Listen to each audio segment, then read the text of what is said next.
Hello everyone, আজকে আমি তোমাদের কাছে নিয়ে এসেছি লোটে মাছের রেসিপি। এটা কম বেশি প্রত্যেকেই ভালোবাসে। তার জন্য যা যা লাগবে, লোটে মাছ লাগবে। এটা ওই 300 গ্রাম মতন লোটে মাছ আছে এখানে। একটা মিডিয়াম সাইজের আলু, টমেটো, পেঁয়াজ আছে দুটো, টমেটো আছে একটা। আর যা যা লাগবে সেটা হচ্ছে ধনেপাতা, লঙ্কার গুঁড়ো, হলুদ গুঁড়ো, নুন আর আদা রসুন বাটা। কড়াই আমি তেল অলরেডি গরম বসিয়ে দিয়েছি। গরম হয়ে গেলে আমি এর মধ্যে আলুগুলো দিয়ে দেব। তোমরা তো ভাববে লোটে মাছ তাও আবার আলু। হ্যাঁ গো, আমাদের বাড়িতে লোটে মাছে সবাই একটু আলু খেতে পছন্দ করে। আমারও প্রথম প্রথম মনে হতো, কিন্তু পরে দেখলাম যে না, খেতে তো ভালোই লাগছে। তাই জন্য এখন থেকে আমি আলু দিয়েই করি। তো এখন আমি দেখো কড়ার মধ্যে আলুগুলো দিয়ে দিচ্ছি। তেল গরম হয়ে গেছে। আলুটা আমি একদম লাল লাল করে ভেজে তুলে নেব।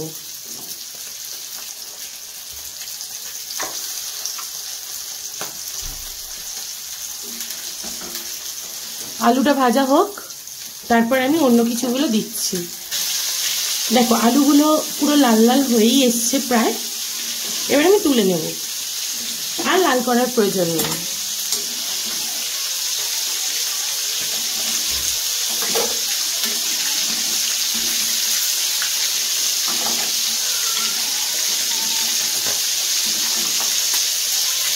দেখো আলুগুলো একদম লাল হয়ে গেছে, এগুলো আমি তুলে নিলাম।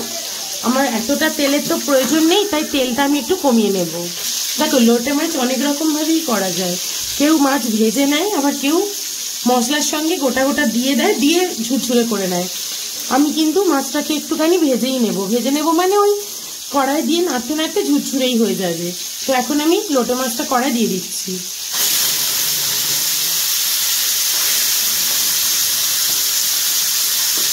এটা তোমরা 2-3 মিনিট একটু ঢাকা দিয়ে দাও, দিলেই দেখবে সব মাছটা একদম জল বেরিয়ে গিয়ে ঝুরঝুরেই হয়ে এসছে প্রায়। আমি এখন ঢাকা দিয়ে দিলাম। এরকম ভাবে 2 মিনিট মতো থাকবে। দেখো এবার আমি একটু খুলে দেখি। এই দেখো সব মাছটা দেখো ছেড়ে ছেড়ে যাচ্ছে। অনেকে এই সময় কাঁটাগুলো তুলে নেয়, কিন্তু আজকে আমার মাছগুলো খুব ছোট্ট ছোট্ট, তাই জন্য আমি আর এ থেকে কাঁটাগুলো তুলছি না। এমনিতেও তো লোটে মাছের কাঁটা সেরকম ভাবে মুখে পড়ে না, গলে গলেই যায়।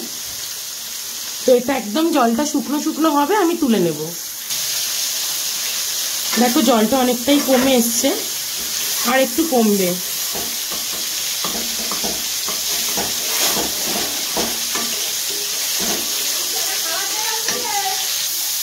দেখো মাছটা একদমই শুকনো শুকনো হয়ে গেছে। এবার আমি এটা নামিয়ে নেব। আর দরকার নেই ভাজা, এইটুকুই ঠিক আছে। এরপর বাকিটা মশলার সাথে কষে নিলে হয়ে যাবে। এখন আমি এটা নামিয়ে নিচ্ছি। এখন ওই কড়াইতেই দেব হচ্ছে আমি আরো কিছুটা তেল। আলু ভাজার পর যে তেলটা আমি তুলে রেখেছিলাম, ওই তেলটাই আমি দিচ্ছি।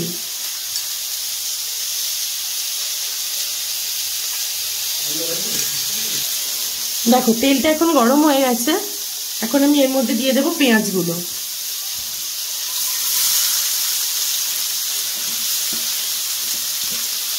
লোটে মাছের জল শুকনো হয়ে গেলে জাস্ট 5 থেকে 7 মিনিটের কাজ। পেঁয়াজটা খুব ভালো করে এখন ভাজা ভাজা হোক, তারপর আমি এর মধ্যে দেবো বাকি মশলাগুলো। এখন আমি পেঁয়াজটার মধ্যে দেবো হচ্ছে একটুখানি নুন, যাতে আরো তাড়াতাড়ি এটা ভেজে নেওয়া যায়। আর একটু লাল লাল হলে আমি টমেটোটা দেব।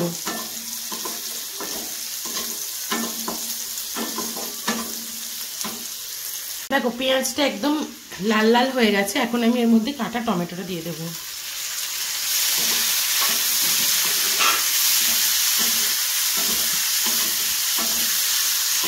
এবার আমি গুঁড়ো মশলাগুলো দেবো, যেমন লঙ্কার গুঁড়ো,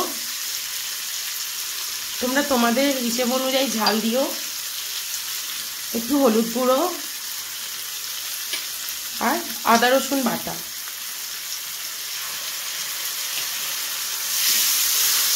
এবার ভালো করে মশলাটা কষাবো।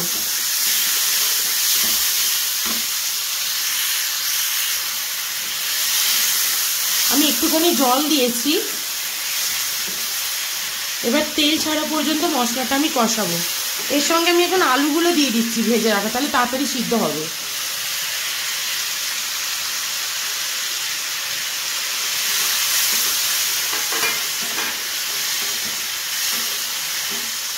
এবার মশলাটা থেকে খুব ভালো করে তেল বেরোলে তারপর আমি মাছটা এর মধ্যে দেবো। দেখো কত সুন্দর তেল বেরিয়ে গেছে মশলা থেকে। আমার আলুগুলোও কিন্তু সিদ্ধ হয়ে গেছে। দেখো, তোমরা চাইলে আলু নাও দিতে পারো। এখন আমি এর মধ্যে ভেজে রাখা মাছটা দিয়ে দিচ্ছি।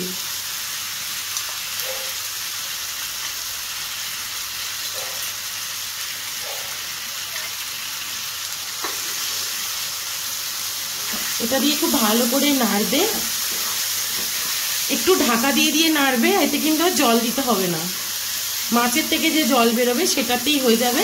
নুনটা কিন্তু একটু বুঝে দেবে, কারণ সে কোনো সামুদ্রিক মাছে না নুন দেওয়া থাকে। আগে আগে আমি বুঝতাম না, জানতামও না। যখনই তরকারিতে এক্সট্রা করে নুন দিতাম দেখতাম প্রচুর নুন হয়ে গেছে। এখন দেখছি যে না, নুন দেখে দেখে দিলে আর নুনটা ঠিকঠাকই হয়। এটা এখন ঢাকা দিয়ে দিয়ে হোক।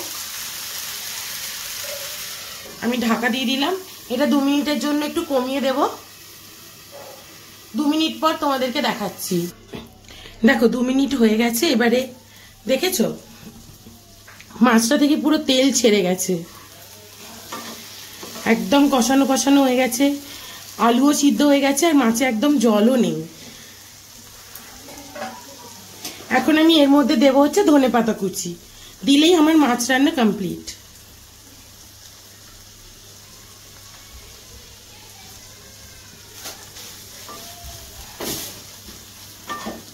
এটা দিয়ে আমি একটুখানি নেড়ে নেব, নিলেই আমার মাছ রান্না শেষ। দেখো ধনেপাতা দেবার পরে মাছের লুক ঠিক এরকম হয়ে গেছে। এখন আমি এটাকে নামিয়ে নেব। তোমরা একদিন খেয়ে দেখো এরকম করে লোটে মাছ। তোমাদেরকে না আর একদিন আমি গোটা গোটা কি করে লোটে মাছ থাকে সেটা রান্না করে দেখাবো। এটা তো ঝুরঝুরে, এটাই সব থেকে বেশি ভালো লাগে। অনেকে ওই গোটা গোটাটা পছন্দ করে না। লোটে মাছের চপ করেও তোমাদের একদিন দেখাবো। এটা আমি নামিয়ে নিই, তারপর তোমাদের দেখাচ্ছি। এই দেখো এরকম একটা দেখতে হয়েছে। তোমরা তাহলে একদিন এই রেসিপিটা ট্রাই করে আমাকে অবশ্যই জানিও যে কেমন হয়েছিল খেতে। ঠিক আমি যা যা দিলাম পরপর তাই তাই দিও কিন্তু। আর যদি আমার এই রান্নাটা তোমাদের ভালো লাগে তাহলে প্লিজ আমার চ্যানেলটা লাইক, কমেন্ট অ্যান্ড সাবস্ক্রাইব করতে একদম ভুলো না কিন্তু। তোমরা যদি না আমাকে সাবস্ক্রাইব করে সাপোর্ট করো, আমি কি করে তোমাদের আরো নতুন নতুন রান্না দেখাবো বলো? তাই প্লিজ আমাকে সাবস্ক্রাইব করে দিও। আর আমাদের আরো জানাতে ভুলবে না যে কি কি রান্না তোমাদের আরো দেখতে ইচ্ছে হচ্ছে। সেগুলো আমাকে অবশ্যই কমেন্ট করে জানিও, আমি তোমাদেরকে সেই সব রান্না বানিয়ে দেখানোর চেষ্টা করব। তাহলে আজকের জন্য টাটা।